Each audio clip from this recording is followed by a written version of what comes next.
नमस्कार दोस्तों, मैं स्मित मिश्रा स्वागत करता हूं एक बार फिर से आप सभी का एमजेटी एजुकेशन में। ज्योग्राफी की सीरीज को आगे बढ़ाते हुए आज हम लोग बात करेंगे मोस्ट इंपोर्टेंट टॉपिक महाद्वीप की, कॉन्टिनेंट्स।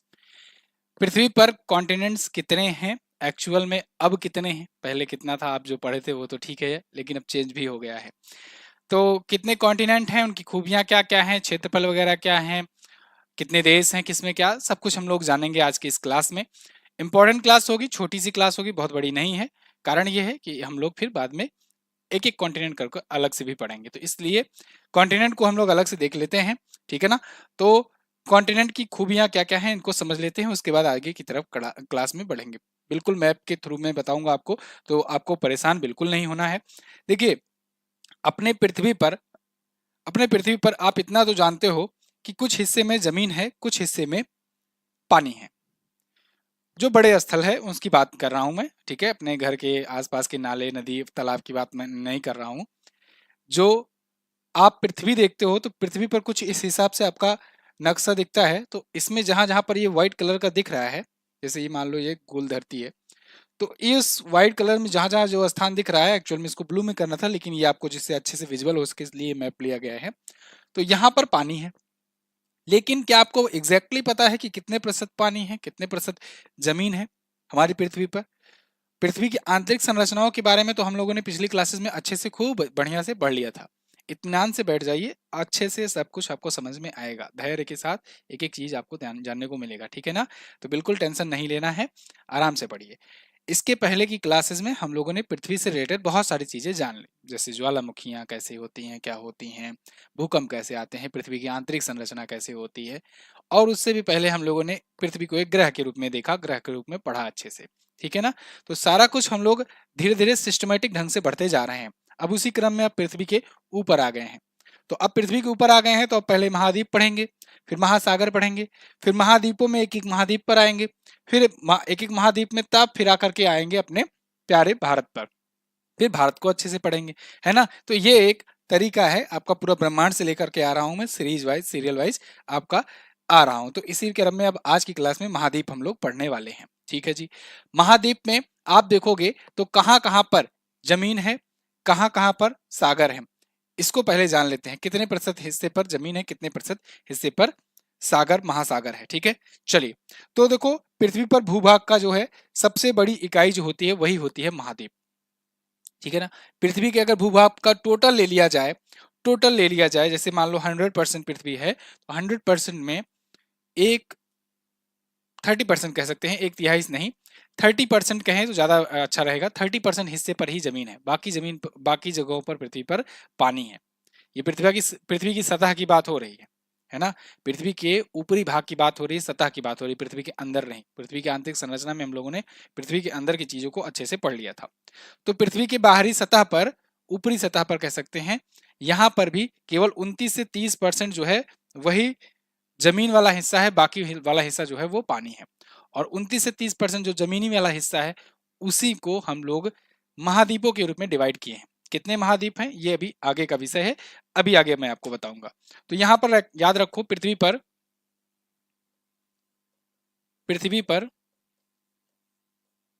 29 से 30% हिस्सा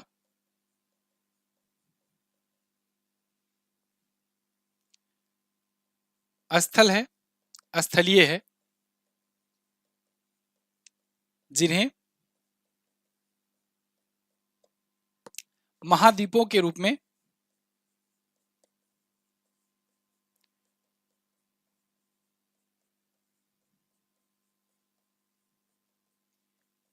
विभाजित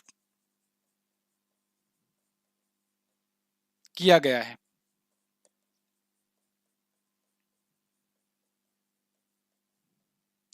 शेष हिस्सा महासागर है।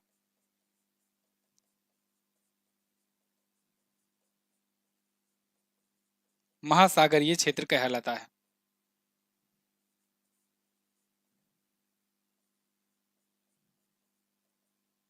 शेष जलीय हिस्सा कहलाता है। इसमें किसी कोई डाउट नहीं होना चाहिए, आपको पूरा पूरा लिखित में सब कुछ नोट्स दूंगा। शेष जो जलीय हिस्सा है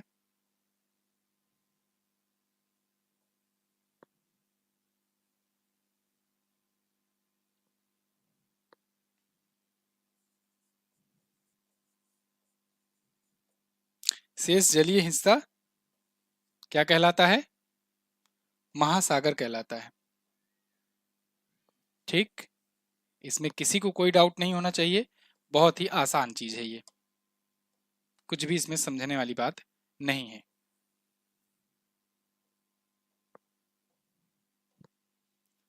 29 से 30% हिस्सा स्थलीय है और यही स्थलीय क्षेत्र जो है ये महाद्वीप है जिनको हम लोग आज की क्लास में पढ़ने वाले हैं। ठीक, अच्छा, कितने महाद्वीप हैं? टोटल 8 महाद्वीप अब हो चुके हैं नवीनतम डाटा के अनुसार। 7 महाद्वीप अब तक आप पढ़ते आए थे, 7 महाद्वीप थे, लेकिन अब संख्या 8 हो चुकी है। एक नया महाद्वीप जीलैंडिया महाद्वीप है जिसकी अभी पुष्टि हो चुकी है। हालांकि इसकी बात 1994 में पहले की गई थी, लेकिन धीरे धीरे मतलब आधिकारिक रूप से पुष्टि नहीं की गई थी, लेकिन अब जाकर के 2023 में भी इसको ऑफिशियल रूप से घोषित कर दिया गया है कि हाँ भैया जीलैंडिया भी है। कहां पर है जीलैंडिया अभी मैं आपको आगे बताऊंगा, दिखाऊंगा भी मैप में। ठीक है, तो कुल महाद्वीपों की संख्या अब हो गई है 8।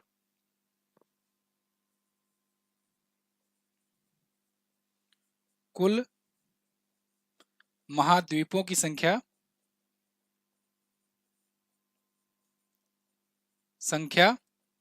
हो गई है 8।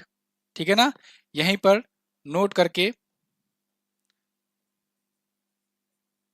लिख लेना, 8वां महाद्वीप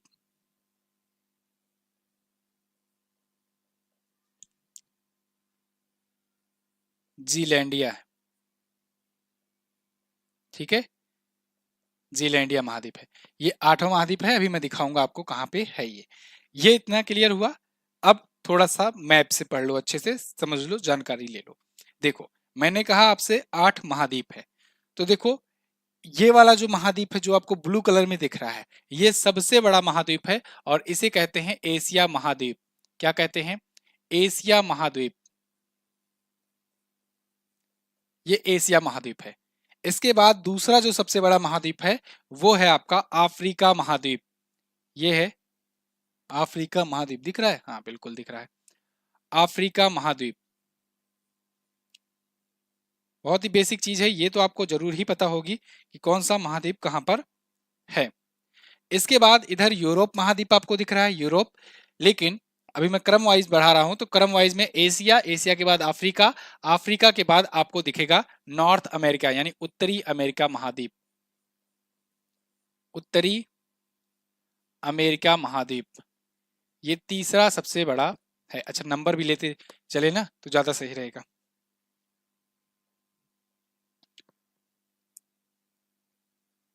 फर्स्ट पर एशिया, सेकंड पर नहीं दिख रहा है क्लियर,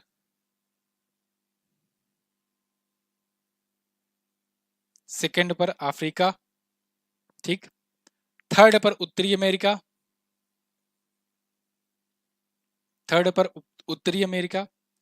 चौथे नंबर पर आपका है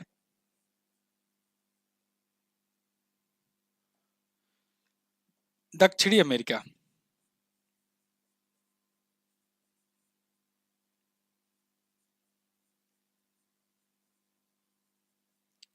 ये दक्षिणी अमेरिका महाद्वीप है, ये चौथा सबसे बड़ा महाद्वीप है। पांचवें नंबर पर कौन सा महाद्वीप आता है? अंटार्कटिका। अंटार्कटिका, ये जो नीचे वाला एरिया है ना, ये है अंटार्कटिका। बेसिकली ये बर्फ से ढका हुआ है, तो बर्फ से ही ये ढका रहता है हमेशा। यहाँ पर जनसंख्या तो नाम मात्र की निवास करती है, जो भी निवास करती है वो बाहर से आए हुए लोग ही हैं, मतलब जनसंख्या नहीं है एक प्रकार से समझो। तो ये अंटार्कटिका है, इसको ध्यान रखना। लेकिन चूंकि अभी एरिया वाइज हम लोग बात कर रहे हैं, तो एरिया वाइज में इसका नंबर पांचवें पर आता है, पांचवें पर आता है अंटार्कटिका। अंटार्कटिका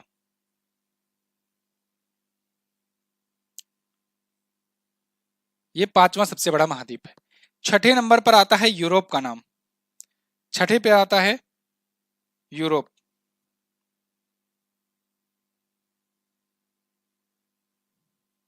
हम्म,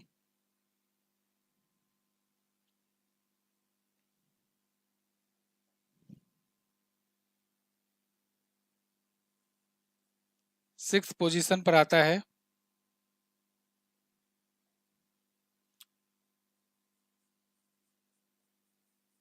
यूरोप का नंबर, तो ये है यूरोप महाद्वीप। 7वें नंबर पर आता है ऑस्ट्रेलिया का नंबर, ठीक है ना। ऑस्ट्रेलिया महाद्वीप आता है 7वें नंबर पर।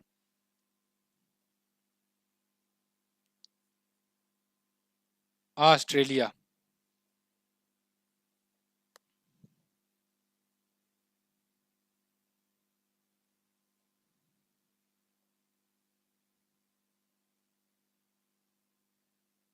7th पोजीशन पर। 8वें नंबर पर वहीं पर एक आता है जीलैंडिया नाम से, ठीक है ना। यहीं पर है एक न्यूजीलैंड एक देश है, और ये 8वें पर आता है, 8वें पोजीशन पर जीलैंडिया जिसे कहते हैं, जो अभी नया खोजा गया है, इसीलिए अभी मैप वगैरह में उतना आपको नहीं मिलेगा। जीलैंडिया,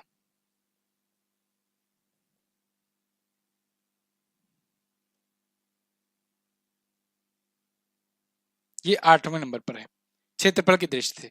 तो ये महाद्वीप हैं, एशिया, अफ्रीका, यूरोप, उत्तरी अमेरिका, दक्षिणी अमेरिका, ऑस्ट्रेलिया, जीलैंडिया, अंटार्कटिका। 8 महाद्वीप अब हो चुके हैं। जीलैंडिया 8वां महाद्वीप है। क्लियर है ना।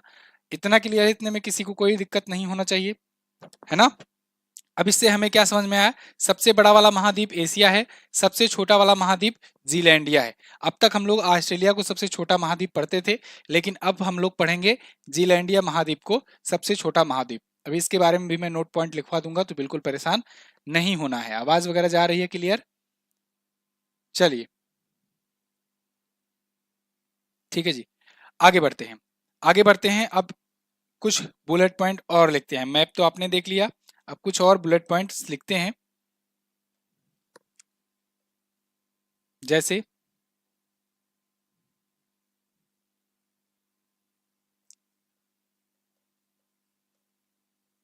सबसे बड़ा महाद्वीप,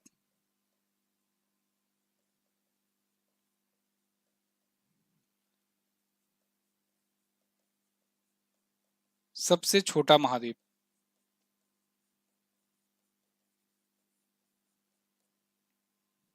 एक एक चीज मैं लिखवा दूंगा नोट्स में, तो आपको बिल्कुल दिक्कत नहीं होगी कभी भी। केवल नोट्स ही अगली बार पढ़ना होगा, सिर्फ एक बार क्लास लेनी है, अगली बार से आपको केवल नोट्स आपको देखनी है। आराम से आप तैयार करके चले जाना एग्जाम देने, ठीक है ना। कभी भी कोई दिक्कत नहीं आएगी। एशिया महाद्वीप सबसे बड़ा है, जीलैंडिया महाद्वीप सबसे छोटा है। Asia, Zealandia. जीलैंडिया एक्चुअली में पहले क्या था, ऑस्ट्रेलिया महाद्वीप में न्यूजीलैंड हुआ करता था। न्यूजीलैंड को ऑस्ट्रेलिया महाद्वीप में ही काउंट किया जाता था। न्यूजीलैंड हुआ, पापुआ न्यू गिनी हुआ, ऑस्ट्रेलिया हुआ, ये सभी ऑस्ट्रेलिया महाद्वीप में ही काउंट किए जाते थे। लेकिन अभी जीलैंडिया नाम से एक नया, मतलब एक खोज हुई थी, और कुछ साइंटिस्ट का मानना था, 1990 के दशक से ही कहते आ रहे थे कि भाई एक और महाद्वीप है, लेकिन वो जलमग्न हो चुका है, उसका कुछ ही हिस्सा है ऊपरी हिस्से पर। तो इस पर बहुत सारी डिबेट थी, माना नहीं जा रहा था, लेकिन अब फाइनली 2023 में जाकर के इसको ऑफिशियल रूप से मान्यता मिल गई है कि नहीं भाई, एक महाद्वीप ऐसा है, जीलैंडिया महाद्वीप, जिसका जिसका जिसका 94% हिस्सा जो है वो जल से डूबा हुआ है। कितना परसेंट हिस्सा, यहाँ पर नोट पॉइंट करके लिख सकते हो आप। जीलैंडिया महाद्वीप का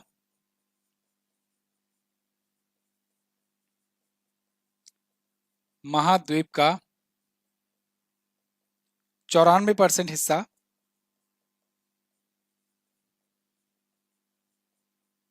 जलमग्न है, ठीक है। और केवल 6% हिस्सा ही ऊपर दिखता है, और वो जो 6% जमीन है वही है न्यूजीलैंड, ठीक है ना। शेष 6% जमीनी हिस्से पर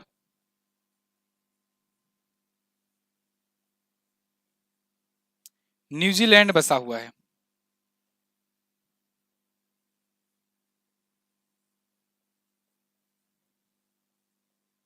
न्यूजीलैंड देश है।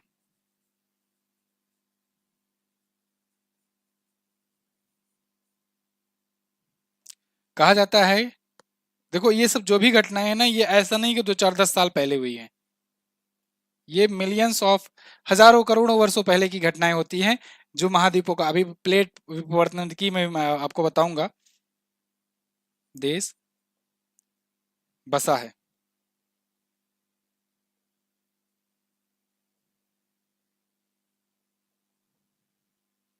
ना। जीलैंडिया हो गया, एशिया सबसे बड़ा हो गया। अब एक चीज मैं और आपको इंटरेस्टिंग बताऊंगा, यहाँ पर अगर आप देखोगे, ये तो बहुत ज्यादा वो हो गया, ये वाले में ही देख लो। अगर आप यहाँ पर ध्यान से देखोगे ना, तो प्लेट विपवर्तनिकी मैं आपको भूकंप वाले चैप्टर में भी पढ़ाया था, ठीक है। उसमें क्या था कि प्लेट विपन जो प्लेट टेक्टोनिक प्लेट वाला जो थ्योरी था, उसके अनुसार क्या कहा जाता है कि ये सभी जो हिस्सा है, जमीनी हिस्सा, ये पहले एक ही में हुआ करता था। कुछ घटनाएं ऐसी हुई, कुछ प्लेटें खिसकी, कुछ समझ लो कि दरारें आई, वो दरारें बड़ी हुई और वो बहते बहते समुद्र में इधर उधर सब देश हो गए। अभी भी देश खिसक रहे हैं, अभी भी पृथ्वी जो है वो हिल, पृथ्वी तो आप जानते हो चक्कर लगाती है, आसपास के देश भी वो शिफ्ट हो रहे हैं। अभी आप अब देखो, यहाँ तक तो आप महाद्वीप देख रहे हो, अब थोड़ा सा नजरिया बदलिए, अब देखिए, देखना शुरू कीजिए, अभी आपको सब एक ही में लगेगा। जैसे और मिलाने की कोशिश करते हैं, ये चीज क्या इसमें और ऐसा नहीं घुस सकता है? ये चीज देखो, थोड़ा सा इसमें और नहीं चिपका होगा? चिपका था पहले, ये इसमें था। ये वाला जो हिस्सा है भारत वाला, ये कहा जाता है कि ये यहीं से टूट करके गया है, यहाँ से टूट करके गया है, इसमें उतना बढ़िया से नहीं बनाया गया है, लेकिन ये वाला हिस्सा यहाँ से टूट कर गया है।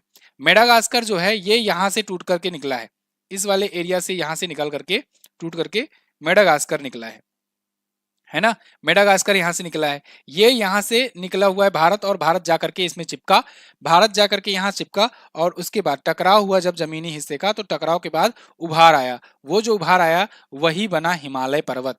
हिमालय पर्वत जो नेपाल में बना है ना, वो इसीलिए बना है क्योंकि यहाँ से जो भारत का जो हिस्सा है, भारतीय उपमहाद्वीप जो है, जिसे प्रायद्वीपीय भारत कहते हैं, ये वाला हिस्सा जाकर के वहां से टकराया, ठीक है ना। और ये फिर वही बात, ये अभी साल 2 साल 100 200 साल की बात नहीं, ये हजारों करोड़ों वर्षों सालों की पहले की बात है ये चीजें, ठीक है। अब देखो, इसमें आप देखोगे ये चीज जाकर के कि ये इसमें जुड़ सकती है कि नहीं। ये वाला देखो, दक्षिण अमेरिका वाला, ये जाकर अफ्रीका में यहाँ जुड़ सकता है कि नहीं, है ना।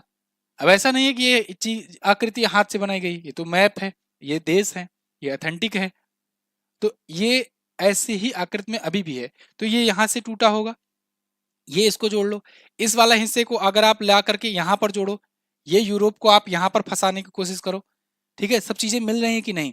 तो ये कुल मिलाकर के पहले एक ही में था, जितने महाद्वीप हैं स्थल वाला हिस्सा एक ही में था, यही तो प्लेट विपवर्तनिकी कहलाता है कि पहले जो है टेक्टोनिक प्लेट में कुछ भी खिसका हुआ, और उसके बाद यहाँ पर, जैसे एग्जाम्पल दिया जाता है कि एक तस्करी रखी हो पानी के ऊपर, और तस्करी पर कोई ऐसी धारदार चीज से प्रहार किया जाए कि वो तस्करी टूट जाए, इसके मतलब मान लो प्लेट, तो वो मान लो चीनी मिट्टी की प्लेट है, या मान लो कोई ऐसी भी प्लेट है, मिट्टी की प्लेट, उस पर कोई ऊपर से ऐसे घात किया जाए, और उस पर मतलब पत्थर मारा जाए, और पानी के ऊपर वो तैर रही हो प्लेट, तो वो प्लेट टूटेगी, टूटेगी तो कैसे फैलेगी, अलग अलग फैल जाएगी। ठीक वैसे ही ऐसे यहाँ भी हुआ है, मतलब उस तस्करी को अगर जोड़ोगे तो फिर से एक हो जाएगा ना, वही बात है, ठीक है।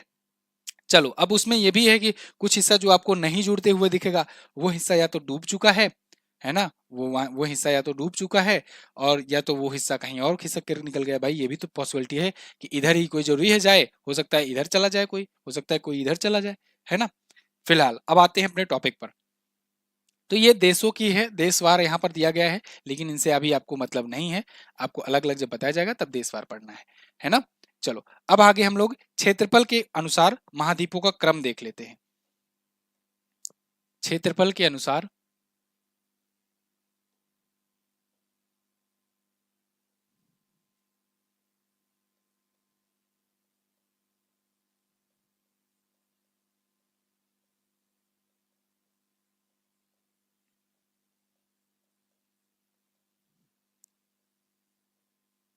महाद्वीपों का क्रम।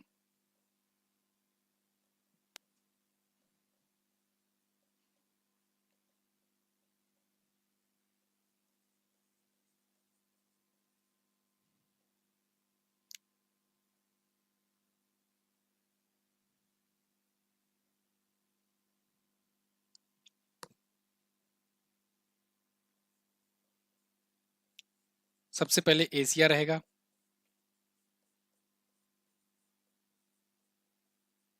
एशिया का क्षेत्रफल सबसे ज्यादा है, कितना है अभी मैं लिखाऊंगा। फिर अफ्रीका है,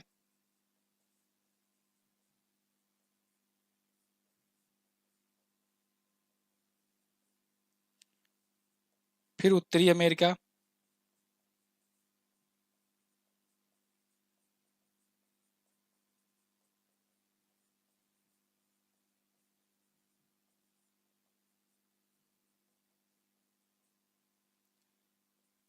फिर दक्षिणी अमेरिका,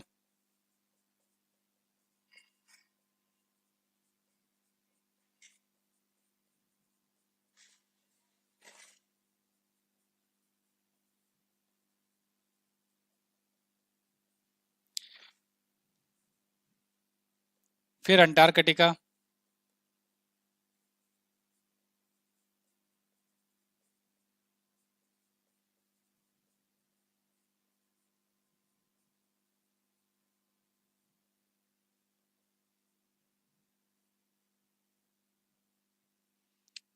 छठे पर यूरोप,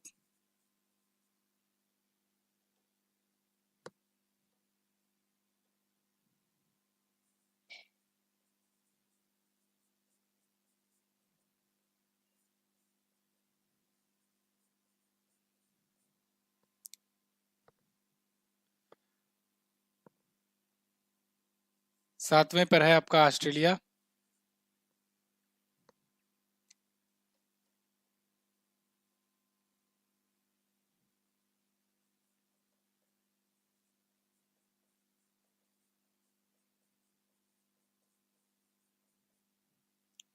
और आठवें पर है आपका जीलैंडिया।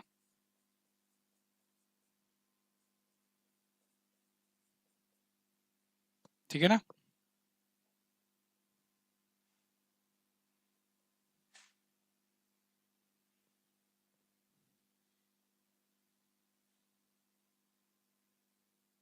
ये क्या हो गया भाई।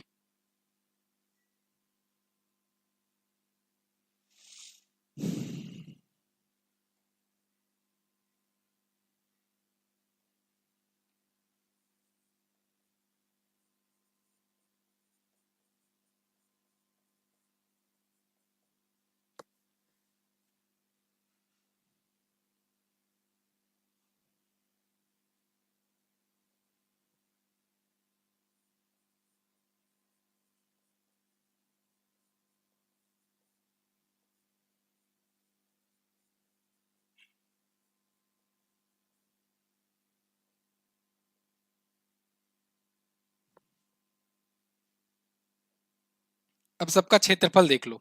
ये तो क्रम हुआ, क्रम याद रखना बिल्कुल, क्रम आपसे पूछा जाता है, आपसे क्रम पूछा जाता है कि कौन सा निम्न में से कौन सा महाद्वीपों का सही क्रम है। तो इस ऐसे भी क्वेश्चंस बनते हैं। चार ऑप्शन दिए रहेंगे, हर ऑप्शन में चार चार नाम दिए रहेंगे, उसमें ऐसे तीर बना रहेगा बड़ा छोटा वाला। इसलिए आपको क्रम बिल्कुल अच्छे से पता होना चाहिए। कोई जरूरी नहीं है सिर्फ पहला वाला याद रखो। आपको यहाँ नीचे के चार ऑप्शन दे देंगे, इसमें पूछ लेगा इनमें से कौन सा बड़ा है ना, इनमें से कौन सा बड़ा है बताइए, सही क्रम है।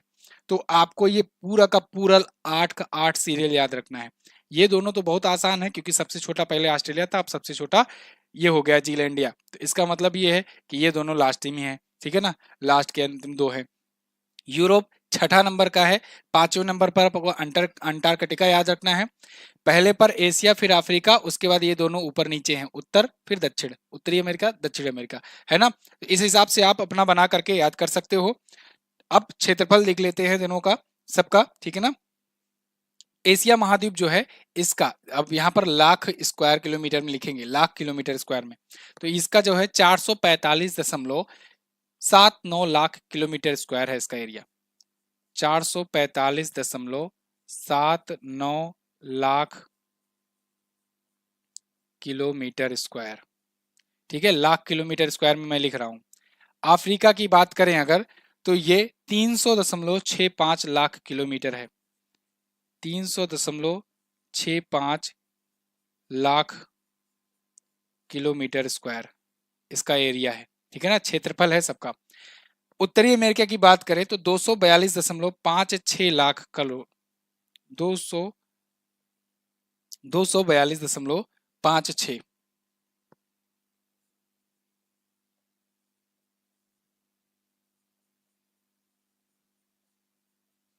स्क्वायर। एरिया बहुत ज्यादा सबका नहीं पूछा जाएगा, बस ये सीरियल पूछा जाएगा आपसे, ठीक है ना। लेकिन मैं लिख दे रहा हूँ आपकी जानकारी के लिए। दक्षिणी अमेरिका 178.19 लाख, 178.19 लाख।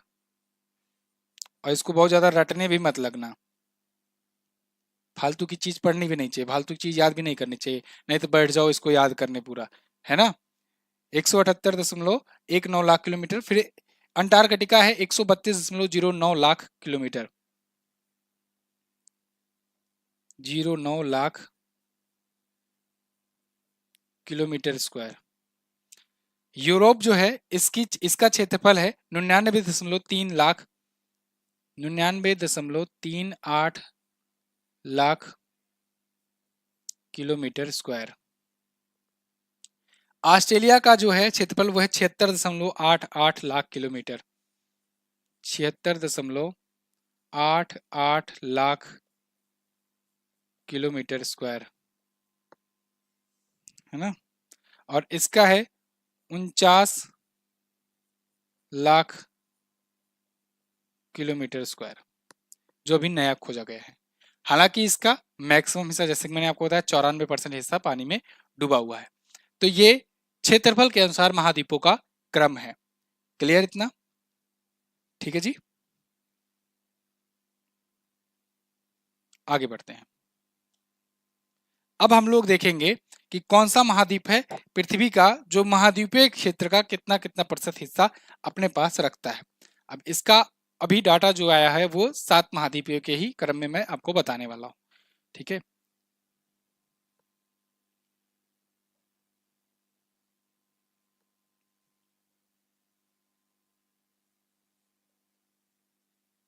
पृथ्वी के महाद्वीपीय हिस्से या कहे भूमि क्षेत्र में महाद्वीपों का भाग, ठीक है ना, भूभाग में, पृथ्वी के भूमि हिस्से में, भूमिगत हिस्से में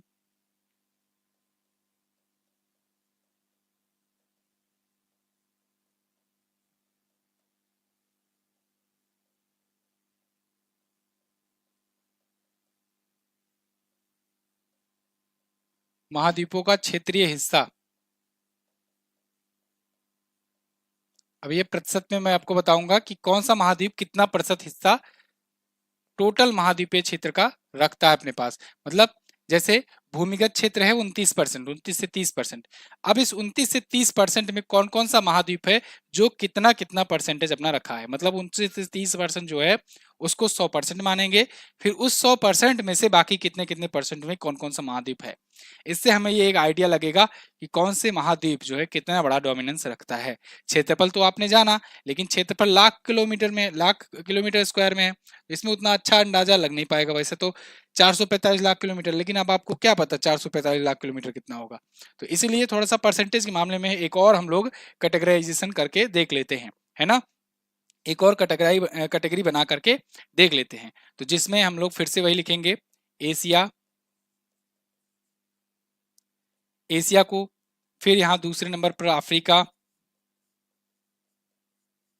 अब की बार केवल इंग्लिश में लिख रहे हैं, तीसरे नंबर पर नॉर्थ अमेरिका,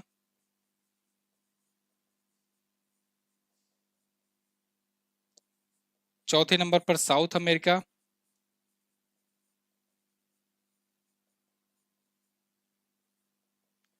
पांचवें नंबर पर अंटार्कटिका,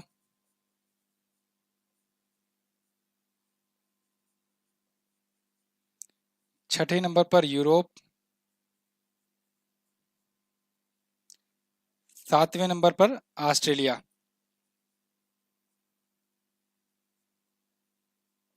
ठीक है, ऑस्ट्रेलिया। अब देखो यहाँ पर जीलैंडिया में नहीं बता रहा हूँ, क्योंकि जीलैंडिया जो है एक्चुअल में उसका डेटा अभी सामने नहीं मिला हुआ है। जैसे कि मैंने आपको बताया अभी नया नया बना हुआ है, इसलिए उसका डिवाइडेशन नहीं किया जा सकता है। मतलब किया जा सकता है, ऐसा नहीं है, बैठना पड़ेगा, खुद से करना पड़ेगा। अभी जो जो डाटा मौजूद है उसी के अनुसार करूंगा, क्योंकि अभी ना जो डाटा रियल है, जो मतलब जो किताबों में है आपके हर जगह पर मौजूद है। मैंने वेबसाइट से भी बहुत सारे विजिट किया, क्योंकि आपके लिए जब मैं क्लास लाता हूँ तो किताब इंटरनेट दोनों का सहयोग लेकर के तब मैं आपके सामने प्रेजेंट होता हूँ, जिससे आपको लेटेस्ट कंटेंट मिले। और ये आप बाखूबी से समझ गए होंगे अभी तक कि कितना लेटेस्ट कंटेंट आपको दिया जा रहा है, क्योंकि 8वें महाद्वीप को अगर हम पढ़ा रहे हैं तो इसका मतलब है कि आप समझो कि बिल्कुल लेटेस्ट डाटा है। लेकिन फिर भी अगर यहाँ पर भूभाग वाले में मैं आपको डिकोड करना चाहूंगा, अभी मैं आपको बता रहा हूँ कारण क्या है कि क्यों मैं इसको नहीं ले रहा हूँ 8वें वाले को। कारण ये है कि यहाँ पर एशिया महाद्वीप जो है, अभी जो है जैसे बताया जाएगा कि एशिया महाद्वीप अकेले टोटल महाद्वीप का 29.8% लेता है। तो 29.8% ले रहा है ये, ठीक है ना। तो ये तब ले रहा है 29 जब हम लोग किसी एक जगह को 100% माने हैं। लेकिन अभी 2023 का डाटा आया, उसमें कह रहा है नहीं नहीं भाई साहब, 49 लाख किलोमीटर का एक और एरिया है, एक और महाद्वीप है। तो ये परसेंट 100% जिसको हम लोग मान रहे थे, ये 110 या कहें 105 नहीं हो सकता क्या? हो सकता है, पॉसिबिलिटी है। तो अब जो 105 हो गया, इसको 100 मानेंगे तो इस हिसाब, जब इससे मानते थे 100 तो 29% ये होता था, 29.8। अब इसको जब 100 मानेंगे तो ये डाटा चेंज होगा कि नहीं होगा? होगा ना। इसीलिए मैं इसको अभी नहीं बता रहा हूं, क्योंकि ये डाटा पूरा गड़बड़ा जाएगा। इसीलिए जो अभी किताबों में है, अभी वेबसाइट पर उपलब्ध है, और अभी तक जो डाटा है उसको ही मैं बता रहा हूँ। 8वें नंबर का महाद्वीप मैं अभी नहीं ले रहा हूँ, क्योंकि यहाँ पर ये जो अभी एरिया बढ़ा हुआ है, अब आप कहोगे सर बढ़ा नहीं है, वो तो न्यूजीलैंड पहले से था, हम लोग को तो पता ही था न्यूजीलैंड था। बिल्कुल पता था, न्यूजीलैंड भी एरिया में काउंट होता ही था, लेकिन जो 94% हिस्सा दबा था वो काउंट नहीं होता था। वो 94% हिस्सा तो उठाओगे कि नहीं उठाओगे? उसको काउंट करने के बाद यहाँ पर एरिया बढ़ रहा है। हम लोग अब तक केवल न्यूजीलैंड को जोड़ते थे, और न्यूजीलैंड जो दिख रहा है वो जोड़ते थे, और उसको ऑस्ट्रेलिया में काउंट करके जोड़ते थे। लेकिन अब वो 94% जो नीचे दबा हुआ था, उसको जब देखा गया सैटेलाइट इमेजेस से, तब अब कहा गया भाई ये तो केवल 6% हिस्सा दिख रहा है। 94%, अब उसी को बैठ कैलकुलेट करो, या तो कि 6% एरिया जब इतना है, 94% इतना होगा, तो ये कितना होगा, तो पूरा जोड़ के। इसीलिए मैं कह रहा हूँ परपंच में न पढ़ो, इसको सीधा सीधा अभी आपके किताबों में जो पूछा जाएगा। अब ये डाउट मत करना कि अगर सर ये पूछ लिया गया, तो नहीं पूछा जाएगा भाई। जब कहीं अवेलेबल ही नहीं है तो पूछेगा कैसे एग्जामिनर, है ना। मैं यहाँ पूरा खोज करके बैठा हूँ आपके लिए, क्लास जब भी लाता हूँ पूरा ले करके आता हूँ। तो अफ्रीका जो है, ये इसका एशिया का परसेंटेज 29.8 है। अफ्रीका जो है ये 20.3 है, 20.3% हिस्सा रखता है।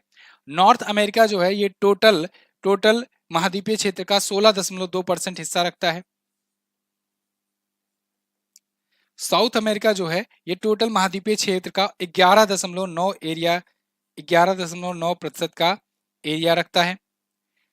और अंटार्कटिका जो है, ये 9.5% एरिया रखता है पूरे महाद्वीपीय क्षेत्र का।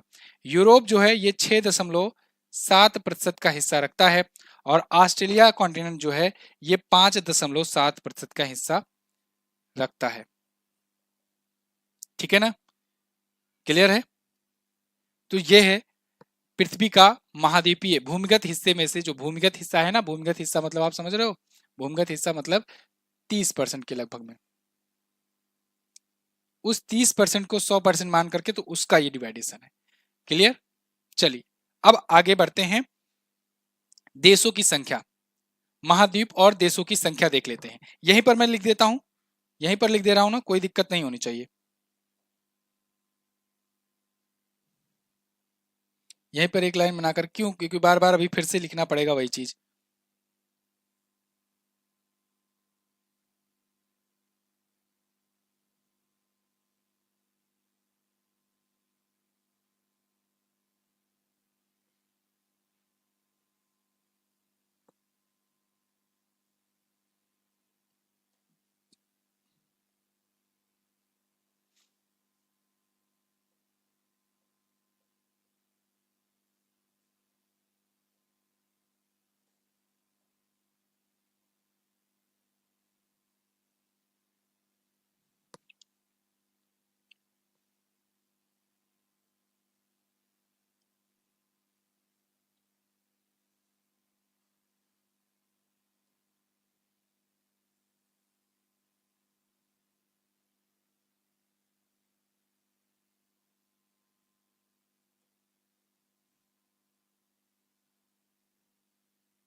देशों की संख्या, ठीक है ना, देशों की संख्या, ये इंपॉर्टेंट है, इसको भी ध्यान में रखते चलिए।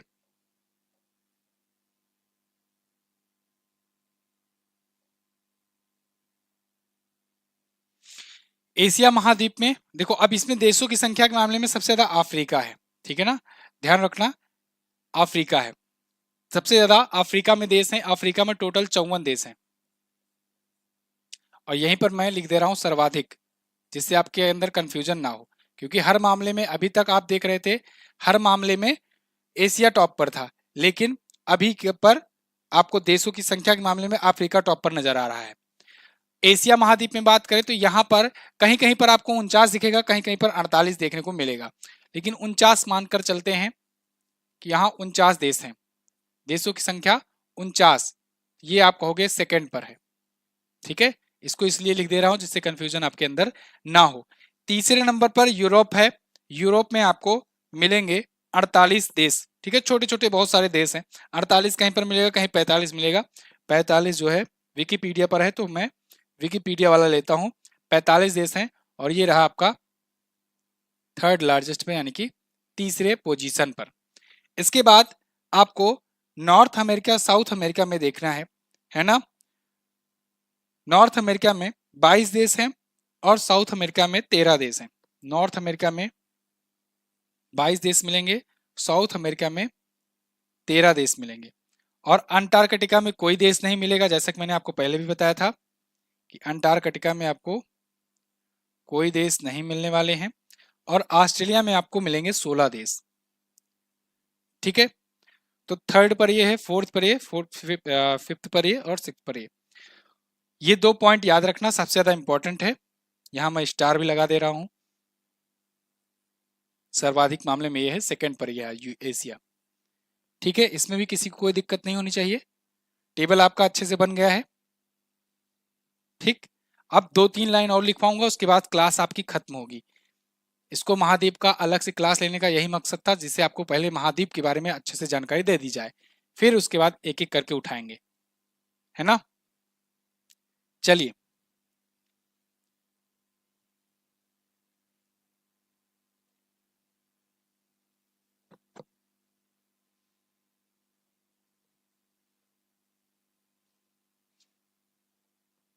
अफ्रीका महाद्वीप ना एक ऐसा महाद्वीप है जिससे तीनों रेखाएं होकर गुजर रही हैं, कर्क मकर और भूमध्य रेखा तीनों होकर के गुजरती हैं। क्या हो गया भाई, इस मैप में अभी नहीं दिखा है, लेकिन मैं आपको पृथ्वी वाले उसमें क्लास में बताया था, ठीक है। अफ्रीका महाद्वीप, अभी जब अफ्रीका को पढ़ाएंगे तो उसमें अच्छे से आपको दिखाएंगे। अफ्रीका महाद्वीप एक ऐसा महाद्वीप है जिसमें से कर्क मकर और भूमध्य तीनों रेखाएं होकर गुजरती हैं, तो ये एक वन लाइनर में लिख दो, अफ्रीका महाद्वीप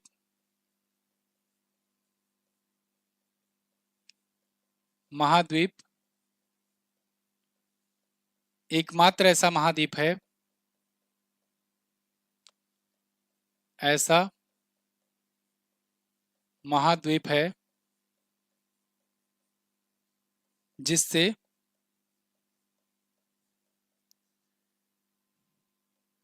कर्क मकर और भूमध्य तीनों रेखाएं होकर गुजरती हैं।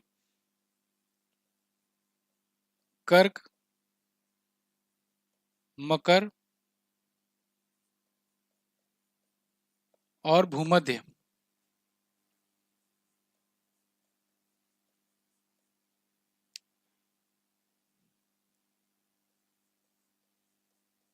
तीनों रेखाएं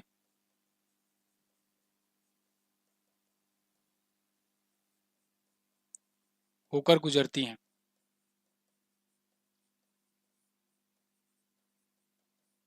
ठीक है, कर्क मकर और भूमध्य तीनों रेखाएं होकर गुजरती हैं। अच्छा, अगर आपसे पूछा जाए एशिया महाद्वीप, एशिया महाद्वीप से कौन कौन सी रेखाएं होकर गुजरती है, क्योंकि एशिया महाद्वीप है भाई, सबसे बड़ा महाद्वीप है, तो 3 रेखाएं कम से कम जिससे भी गुजरनी चाहिए, लेकिन कर्क मकर और भूमध्य नहीं घूमती है, क्योंकि ये भूमध्य और कर्क जाती है, मकर नहीं जाती, क्योंकि मकर और नीचे पड़ जाता है, एशिया थोड़ा सा ऊपर पड़ जाता है, तो मकर की जगह ऊपर वो आर्कटिक वृत्त की तरफ चला जाता है। तो आप यहाँ लिखिएगा एशिया महाद्वीप में, अगर पूछेगा एशिया महाद्वीप से कौन कौन सी रेखाएं काटती हैं, तो आप बताइएगा एशिया महाद्वीप से, अब ये मत कहना कि ये कर्क मकर और भूमध्य क्या है, इसको सबको मैं शुरुआत में पढ़ा चुका हूँ। इसीलिए मैं कहता हूँ जब भी क्लास में घुसो पहले तो पहली क्लास पर जाओ, सबसे नीचे जाओ और सबसे नीचे से क्लास देखना शुरू करो, तभी मजा आएगा। सीरियल से पढ़ोगे तभी सब समझ में आएगा, क्योंकि मैं ये मानकर चल रहा हूँ कि आप सीरियल से आ रहे हो और सीरियल से मैंने सारा कुछ पढ़ाया हुआ है। कर्क मकर भूमध्य ये सब क्या है, ये सब शुरुआत से देखते आओ, ठीक है। एशिया महाद्वीप जो है, एशिया महाद्वीप से क्या होता है, एशिया महाद्वीप से तीन रेखाएं, तीन रेखाएं कौन कौन सी, भूमध्य रेखा, भूमध्य को ही विषुवत कहते हैं ना, 0 डिग्री वाला, 0 डिग्री, विश्व भूमध्य रेखा, कर्क रेखा, कर्क मतलब 23.5 डिग्री नॉर्थ, और आर्कटिक वृत्त जो 66.5 डिग्री है, आर्कटिक वृत्त 66.5 डिग्री नॉर्थ है जो, ये तीन रेखाएं होकर गुजरती हैं।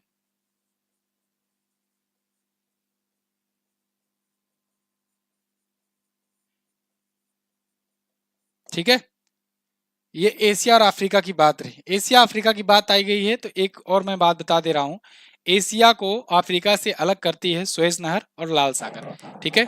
ये जो मैं आपको दिखाया था, अभी सब आपको पढ़ाया जाएगा, सागर भी पढ़ाया जाएगा और सब पढ़ाया जाएगा चीजें, ये जो है ये, तो यहाँ पर मैप में यहाँ पर देखिएगा तो यहाँ पर सुएज नहर बहती है, सुएज नहर जो है ये एशिया को अफ्रीका से अलग करती है, मतलब इन दोनों के बीच में है ये, तो एशिया को अफ्रीका से अलग करने वाली जो नहर है वो है सुएज नहर। साथ ही साथ लाल सागर, देखो लाल सागर भी है, यहाँ बीच में जो ये एरिया बन गया है ये लाल सागर है, तो ये जो लाल सागर है इसको भी हम लोग कह सकते हैं कि लाल सागर भी अलग कर रहा है ना। लाल सागर को, भूमध्य सागर इधर है तो भूमध्य सागर और लाल सागर को जोड़ने वाली रेखा ये भी कौन है, सुएज नहर, ठीक है। तो इसको हम लोग अपने शब्दों में लिख सकते हैं कि एशिया और अफ्रीका महाद्वीप को कौन अलग कर रहा है, सुएज नहर और लाल सागर, लिख सकते हैं कि नहीं, चलो लिख लेते हैं फिर।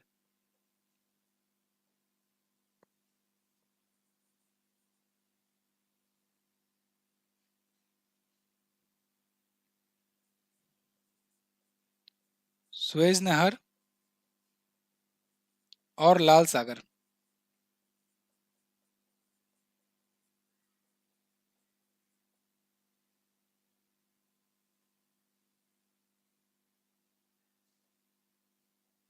सुएज नहर और लाल सागर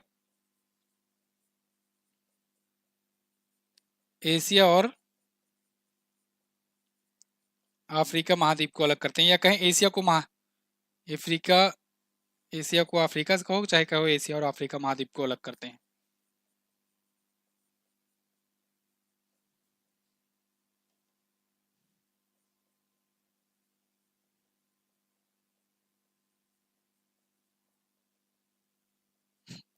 ठीक है, अपना अपना सोचने का नजरिया है, इसको ऐसे भी कह सकते हो कि सुएज नहर और लाल सागर एशिया और अफ्रीका को जोड़ते हैं, है ना ये भी कह सकते हो, अलग करते हैं भी कह सकते हो। चलो ये हो गया। एक और बेरिंग जल संधि में बता दूं जब इसकी बात आ ही रही है, नहीं तो कहेंगे एशिया और अफ्रीका की बात कर रहे हैं। बेरिंग जल संधि जो है वो एशिया को नॉर्थ अमेरिका से जोड़ता है या कहीं अलग करता है, वही बात है। तो ये भी एक लाइन बचा है, इसको लिख लूं, बस लास्ट है, अंतिम है, खत्म आज की क्लास, ठीक है। बेरिंग जल संधि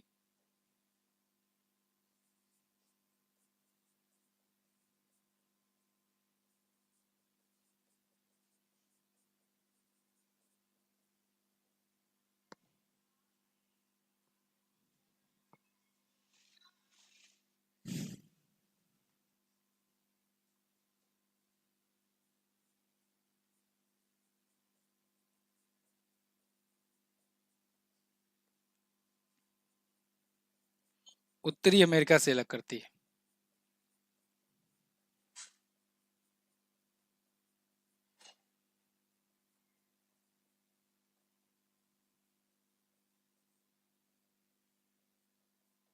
ठीक, क्लियर। तो ये रही आज की क्लास, कैसी लगी है आप लोग जरूर बताइएगा।